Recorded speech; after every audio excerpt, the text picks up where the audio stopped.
তে দিয়ে দিলাম 1/4 কাপ চিনি। চামচ দিয়ে মাপলে এখানে 4 টেবিল চামচ হবে। এবার আমি চুলাটা মাঝারি আঁচে জ্বালিয়ে অপেক্ষা করব চিনি গলে কিছুটা লালচে হওয়া পর্যন্ত। আর এই সময়ের মধ্যে চিনি নেড়ে দিতে হবে না। যখন দেখবেন চিনি গলে এরকম লালচে কালার হতে শুরু করেছে, তখন নেড়ে মিশিয়ে দিবেন। তাহলে সব দিকের চিনি গলে সমানভাবে কালার হবে। পুডিং তৈরির ক্ষেত্রে অবশ্যই খেয়াল রাখতে হবে যাতে ক্যারামেলটা অতিরিক্ত কালার হয়ে পুড়ে না যায়। যদি ক্যারামেলটা পুড়ে যায় তাহলে খেতে তিতা লাগবে। যখন দেখবেন পছন্দ মতো সুন্দর লালচে কালার চলে এসেছে, তখনই সাথে সাথেই চুলা থেকে নামিয়ে যে পাত্রে পুডিংটা বসাবেন সেটাতেই ঢেলে নেবেন। দেখতেই পাচ্ছেন আমার ক্যারামেলটা সুন্দর কালার চলে এসেছে।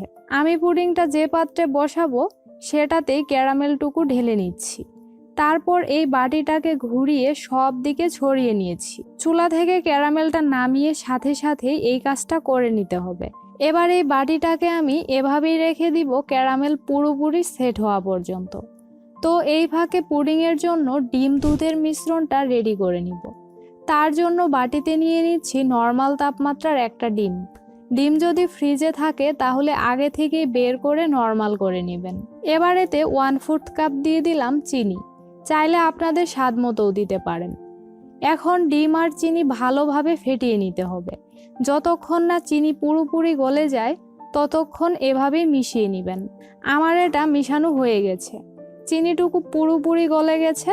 এ পর্যায়ে এতে দিয়ে দিব 1 কাপ তরল দুধ। আমি এখানে 2 কাপ দুধ আগে থেকেই জাল দিয়ে 1 কাপ করে নিয়েছি।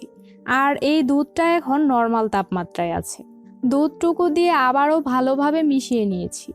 ডিমের গন্ধ দূর করার জন্য আপনারা এখানে ভ্যানিলা এসেন্স বা এলাচের গুঁড়া দিতে পারেন।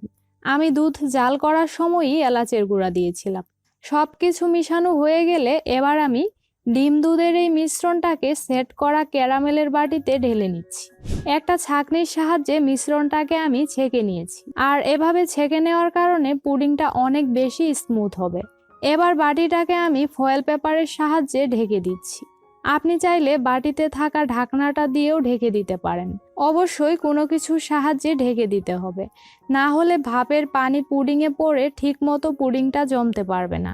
আচ্ছা, এখন পুডিংটা ভাপ বসিয়ে দেওয়ার পালা। তার জন্য আমি আগে থেকে চুলায় পানি গরম হতে দিয়েছিলাম।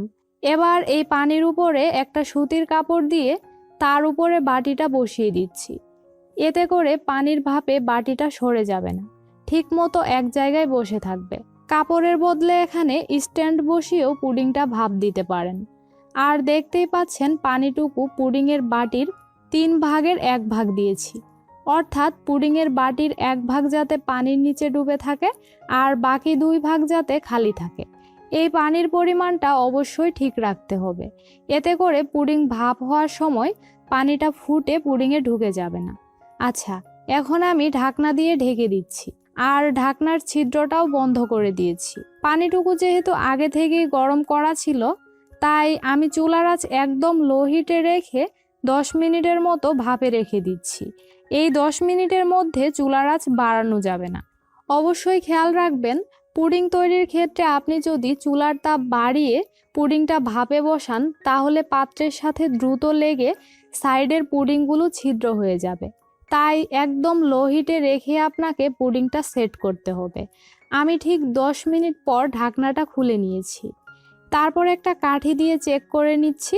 কাঠিটা একদম পরিষ্কার এসেছে, তার মানেই পুডিংটা হয়ে গেছে। এ পর্যায়ে যদি কাঠিটা ক্লিন না আসতো তাহলে আমি ঢেকে আরও কিছুক্ষণ জাল করে নিতাম। যেহেতু আমার পুডিংটা হয়ে গেছে তাই আমি চুলা থেকে নামিয়ে পুরোপুরি ঠান্ডা করে তারপর 1 ঘন্টার জন্য ফ্রিজে নর্মালে রেখে দিয়েছিলাম। ডিপে রাখা যাবে না, নর্মালেই ঘন্টাখানিক রেখে সেট করে নিতে হবে। এখন আমি ফ্রিজ থেকে বের করে ছুরির সাহায্যে চারিদিকে ছাড়িয়ে নিচ্ছি। তারপর পুডিংয়ের বাটির উপরে একটা প্লেট বসিয়ে উল্টো করে বাটিটাকে তুলে নিয়েছি। দেখতেই পাচ্ছেন পুডিংটা কতটা পারফেক্টভাবে তৈরি হয়েছে, একদম স্মুথ হয়েছে, কোথাও কিন্তু ছিদ্র নেই। আশা করি এই রেসিপিটা ফলো করে পুডিং বানালে আপনাদের পুডিংটাও এরকমই সুন্দর হবে। দেখুন, কেটে দেখাচ্ছি, পুডিংয়ের ভিতরটাও কিন্তু একদম